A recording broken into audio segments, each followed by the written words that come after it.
So we are telling the young people of Kenya, say no to the handouts, the 6,000 of Raila Odinga.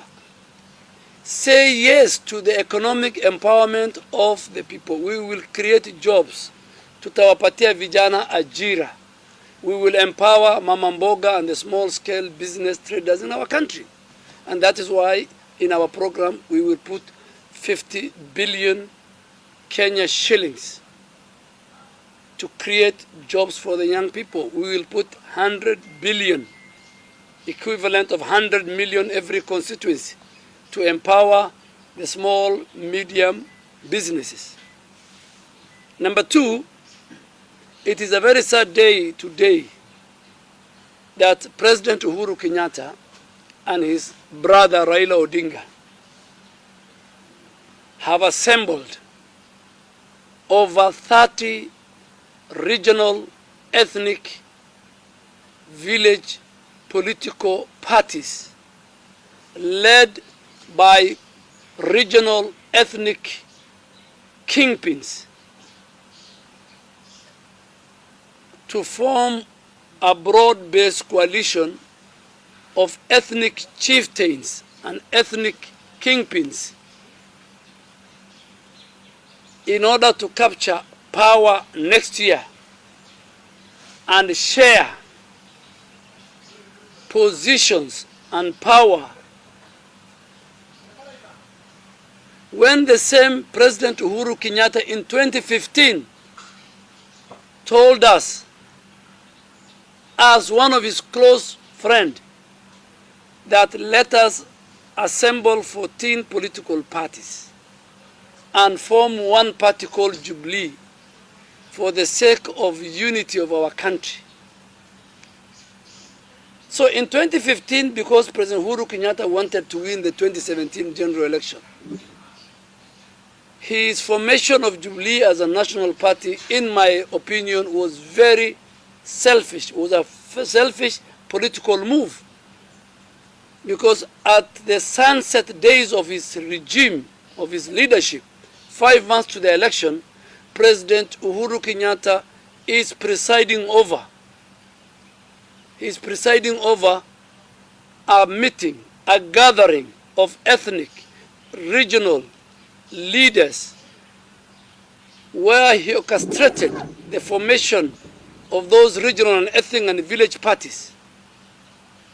And on one side, he's saying, him and his brother are saying, we are at the moment of uniting our country. It's a fallacy, it's a contradiction, it is full of deceit.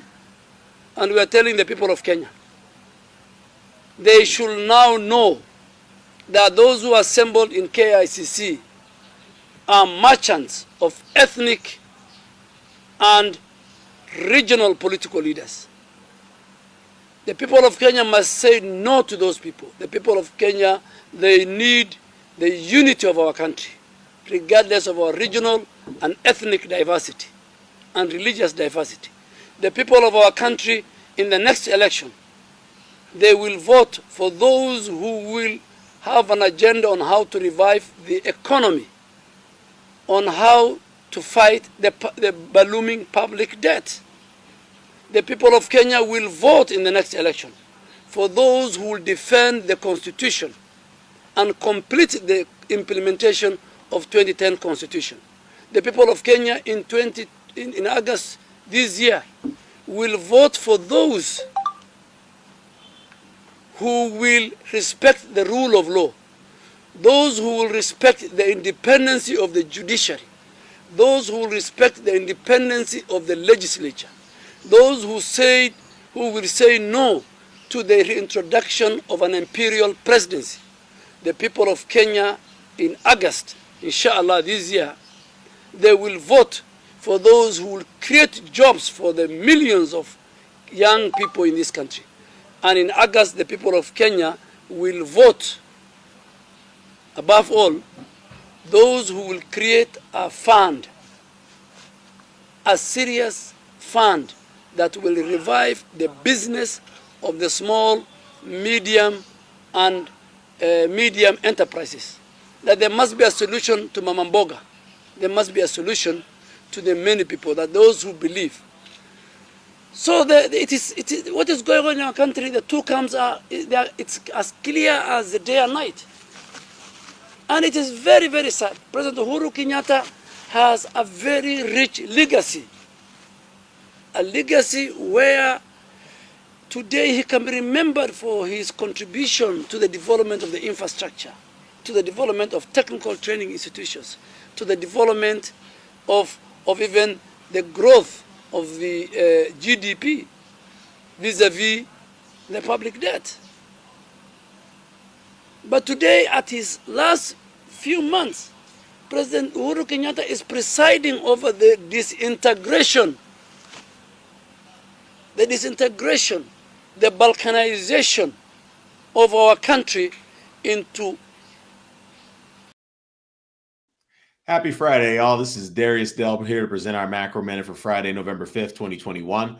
Starting with markets, we got stocks mixed with U.S. equities leading, Asia lagging. You have commodities and crypto mixed as well. You have the dollar up, global bond yields down. Big mover in terms of the leading to the downside. China down a full percent today. It's been a massive laggard month over month. You have the Shanghai Composite down 2% versus up 9% for the S&P 500, up 14% for the NASDAQ.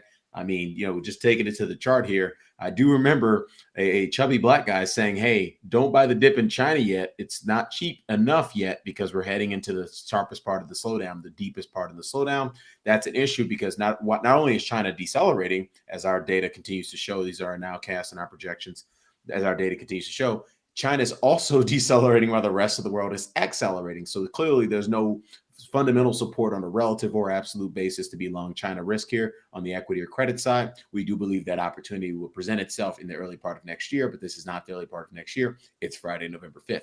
On the economic front, productivity that actually decelerated, U.S. productivity growth decelerated minus 0.5% year over year. That's actually the lowest number we've seen since Q4 of 1993. Some of y'all weren't even born in 1993. Unit labor costs accelerated to 4.8% year over year. That's the highest number we've seen in a few quarters. The market and the companies themselves are actually starting to get some news. You heard that Qualcomm guidance that the market and the companies are telling you to bet on a temporary reprieve of some of that margin compression that we've seen in Q3 and that we've seen throughout the Delta variant phase. And this is something we've been presaging, obviously being raging bulls on stocks really for a while now. In terms of what's overbought and oversold, Nasdaq's overbought, dollars overbought versus the Canadian loonie. Oversold, you got Russell volatility, WTI, Aussie dollar, British pound, 10-year boon, 10-year gilt yield, 10-year Swissy yield, 10-year JGB yield, and 10-year Treasury yield. So clearly you're having a very big Goldilocks type effect in markets. We'll see if that holds. Obviously, they're all oversold. Looking at the risk reward setup today, you got 3% downside in the S&P 500 versus 0.1% upside. This thing has been just hugging the upper boundary of its probable range. It's called bears are trapped. The market won't let them in.